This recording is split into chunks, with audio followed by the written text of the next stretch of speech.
Meski kondisi ekonomi saat ini tidak seperti krisis yang terjadi pada 1998, namun di balik itu ada perjuangan kelas menengah yang terhimpit kondisi ekonomi saat ini.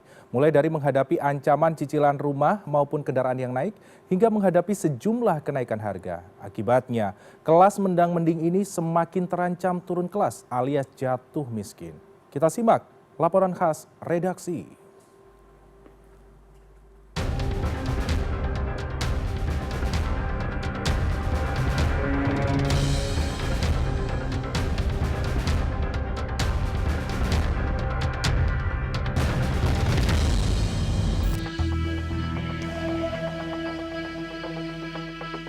Rupiah melemah, BBM non-subsidi naik, dan ujungnya berdampak pada sejumlah kenaikan harga.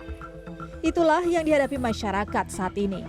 Meski terlihat roda ekonomi berputar seperti biasanya, namun di balik itu ada bom waktu yang dihadapi masyarakat, khususnya kelas menengah. Rupiah melemah dan kondisi geopolitik yang memanas memaksa pemerintah untuk menaikkan harga BBM non-subsidi. Tidak hanya itu, dampak lemahnya rupiah membuat sejumlah harga naik karena dipicu kenaikan harga bahan baku. Bagi masyarakat kelas menengah, kenaikan sejumlah harga ini tentu membuat pengeluaran mereka bertambah. Karena kita kan masih banyak butuhnya ya, kayak kosmetik, bahan-bahan BBM juga pastinya akan naik kan. Gitu. Jadi akan berpengaruh banget di kehidupan kita. Pasti harga makanan ini naik kan. Jadi kita itu jarang bisa makan makanan yang enak kayak gitu.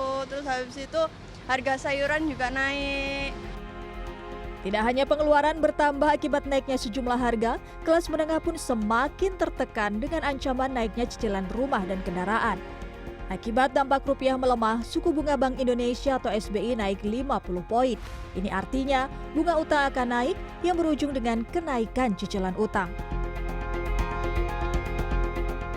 Jika sudah begini, mimpi kelas menengah semakin tenggelam. Kalau menurut saya sih terberatkan ya, karena memang kalau kita lihat ini kan beberapa harga bahan pokok gitu kan juga udah naik ya Mbak ya.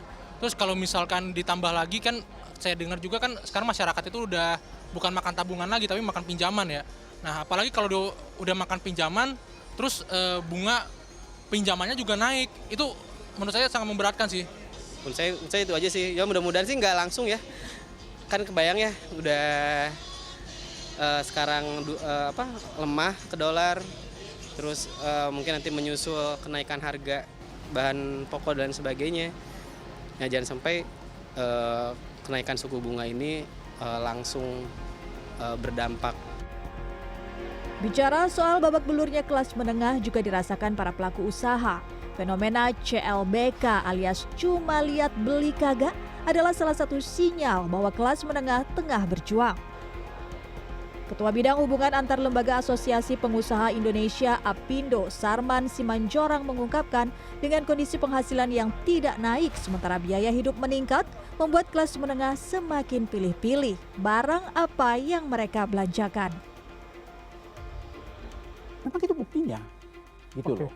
Buktinya begitu dalam hal ini. Karena kalau kita lihat misalnya bagaimana dari pengelola mal, pada prinsipnya walaupun rame, kan omsetnya juga tidak signifikan, gitu kan? Ya, kalau kondisi sekarang ya beda. Kalau kemarin menjelang Lebaran rame memang iya, karena memang kebutuhan momentum. Itu ya momentum. Tapi kalau sekarang ini enggak, gitu loh. Karena kemana lagi masyarakat kita untuk mencari hiburan yang murah meriah? Tidak ada lagi kecuali di mal, ya kan? Banyak pemandangan, ya kan, banyak dilihat, walaupun hanya melihat doang, belum tentu beli. Makanya dulu kan ada Rojali. Hingga Selasa 2 Juni, rupiah masih melemah dan bertengger di atas Rp17.800 per dolar Amerika Serikat.